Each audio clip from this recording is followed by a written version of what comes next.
અથાણું વિધાનસભાનું મધ્યસ્થ કાર્યાલયના આજે ઓપનિંગ પ્રસંગે અમારે આદરણીય ભાઈ શ્રી ધર્મેન્દ્રસિંહ બાપુના સાનિધ્યમાં અમારા સાંસદ નારણભાઈ કાછડિયા, મહેશભાઈ કસવાલા અને સંપૂર્ણપણે આ જિલ્લાના બધા આગેવાનો જ્યારે અહીંયા આવ્યા હોય અને ત્યારે ભારતીય જનતા પાર્ટીના કાર્યકર્તાઓમાં જે થનગનાટ જોવા મળી રહ્યો છે.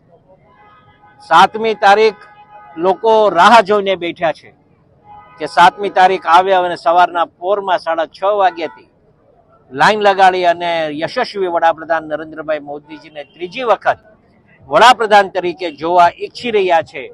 ત્યારે આ વિસ્તાર અથાણું વિધાનસભા સંપૂર્ણપણે ભારતીય જનતા પાર્ટીને કાર્યકર્તા સહિત અમે ફિર એક બાર 400 મોદી સરકાર અને इस बार મોદી સરકારના નારા સાથે અબ કી બાર 400 કે પારના નારા સાથે અમે સરકાર બનાવવા જઈ રહ્યા છે. ત્યારે 25-25 લોકસભાની સીટ ફરીથી એકવાર ખૂબ જંગી બહુમતીથી અમારા CR પાટીલ સાહેબે પ્રદેશ અધ્યક્ષે જે અમને સૂચના આપી છે એના અનુસંધાને 5 લાખ મત કરતાં પણ વધારેથી લીડ આપી અને જંગી બહુમતીથી અમારા લોકસભાના ઉમેદવાર ભરતભાઈ સુતરિયાને જીતાડવા માટે એના સમર્થન માટે આજે કાર્યકર્તા અને અમે સૌ સાથે મળીને કામ કરી રહ્યા છે.